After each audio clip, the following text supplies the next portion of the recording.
چودھری اسلم کے بارے میں ذرا ہمیں بتائیے، کہاں کے رہنے والے تھے، کیا تھے، کیا بریو آفیسر تھے یا وہ بھی کسی کے اشارے پر کام کر رہے تھے؟ میں آگے آؤں گا کراچی پولیس اور کرمنل کے سنڈیکیٹ پر، چونکہ آپ کی ویڈیو میں کئی جو میں نے دیکھا نا پوسٹ بھی تھے، تو اس سسٹم کے بارے میں ضرور ہم بات کریں گے،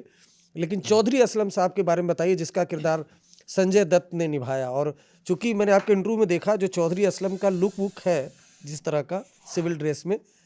کم و بیش ایک دم ملتا جلتا ہے، سنجے دت بھی اسی قد کاٹھی کے ہیں ہی اور عمر دراز بھی ہیں، تو اب وہ کریکٹر کافی ملتا جلتا دکھ رہا ہے۔ چودھری اسلم کے بارے میں بتائیے، کون تھے، کہاں تھے، فیملی، یہ وہ تمام چیزیں۔ دیکھیں، پاکستان کے شہر پنجاب ہزارہ سے چودھری اسلم صاحب کا تعلق تھا اور پولیس سروس میں تھے، ان کے والد بھی پولیس میں تھے۔ تو پھر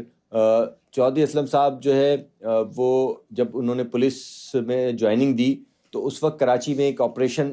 چل رہا تھا جو کہ ایم کیو ایم پاکستان ایک سیاسی جماعت ہے، یقیناً آپ جانتے ہوں گے، الطاف حسین صاحب، ان کی پارٹی کے خلاف ایک آپریشن جو ہے وہ پلان تھا، وہ چل رہا تھا۔ اس زمانے میں چودھری اسلم نے ایک اہم کردار ادا کیا اور کئی ایسے لوگوں کا انکاؤنٹر کیا جن کا تعلق ایم کیو ایم سے تھا، جس کے بعد ایم کیو ایم بھی ان کے خلاف ہو گئی اور کئی پریس کانفرنسز کی گئی، چودھری اسلم کو معطل کروایا گیا اور ان کے اوپر کئی اٹیک بھی کیے گئے۔ اس زمانے میں اگر آپ جائیں، 90s کی بات میں کر رہا ہوں، 90s میں چودھری اسلم کے جو دیگر ساتھی تھے جو کہ کراچی آپریشن میں شریک تھے، ان کو مختلف جگہوں پہ گولیاں مار کے قتل کر دیا گیا۔ چودھری اسلم صاحب جو ہے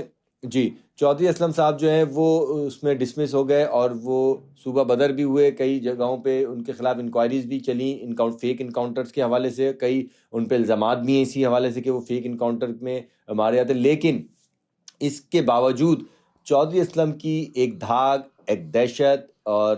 ایک نام جو ہے وہ آج تک موجود ہے۔ اور جو پرانے کرمنلز لوگ ہیں یا پولیس کے افسران ہیں یا اہلکار ہیں، ظاہر بات ہے اس وقت جو پولیس کے اہلکار تھے آج وہ افسر بنے ہوئے، کافی ٹائم گزر گیا، تو ان کو چودھری اسلم کے وہ قصے یاد ہیں۔ اسپیشلٹی چودھری اسلم کی میں ایک بات بتاؤں آپ کو کہ کسی بھی بڑے سے بڑے انکاؤنٹر میں اگر چودھری اسلم شریک ہیں یا کسی بھی بڑی سے بڑی دہشت گردی کی کارروائی ہے یا ان دہشت گردوں سے مقابلہ اس میں چودھری اسلم شریک ہیں، تو ان کی سب سے ایک اسٹائل ہوتا تھا، ایک انداز ہوتا تھا، ہر آدمی کا، ہر ایک کا ایک اسٹائل ہوتا ہے کہ چودھری اسلم کے ہاتھ میں ہمیشہ ایک سگریٹ ہوتی تھی،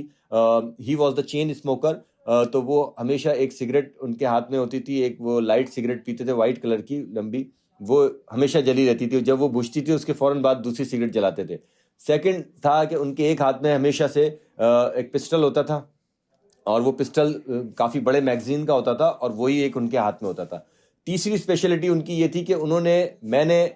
تقریباً 100 سے زائد انکاؤنٹر ان کے ساتھ کور کیے ہیں، تو میں نے آج تک ان کو کبھی بھی بلٹ پروف جیکٹ پہنے ہوئے نہیں دیکھا۔ وہ کسی بھی انکاؤنٹر پہ، کسی بھی مقابلے میں بلٹ پروف جیکٹ کبھی انہوں نے ویئر نہیں کری، کبھی نہیں پہنی انہوں نے،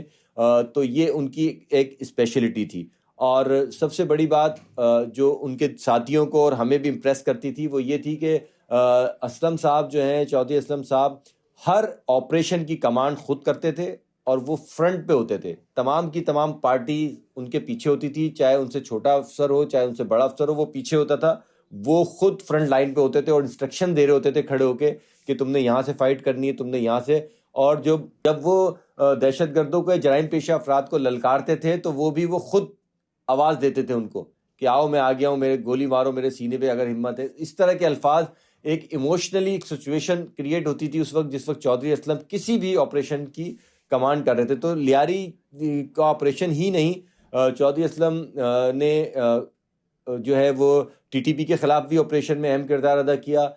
be L A Baloch liberation army کے خلاف بھی اہم کردار ادا کیا، مذہبی جماعتوں کے خلاف بھی جو آپریشن ہوئے اس میں بھی ان کا ایک کریکٹر تھا، ایک رول تھا۔ اسی طرح جو کرمنلز لوگ ہیں، جو علاقائی کرمنلز ہوتے ہیں، ان کے خلاف بھی ان کا ایک کردار جو ہے وہ کافی اہمیت تھا، جس انکاؤنٹر پہ، جس ریٹ پہ ہی پتہ چلتا تھا کہ اس میں کی قیادت، اس کی کمانڈ چودھری اسلم کے پاس ہے، تو بہت سے جرائم پیشہ افراد اس وقت ہتھیار پھینک کے گرفتاری دیتے تھے، کیونکہ ان کو پتہ تھا کہ چودھری اسلم سے انکاؤنٹر کے بعد صرف اور صرف ایک ہی راستہ ہے، وہ ہے ان کی موت۔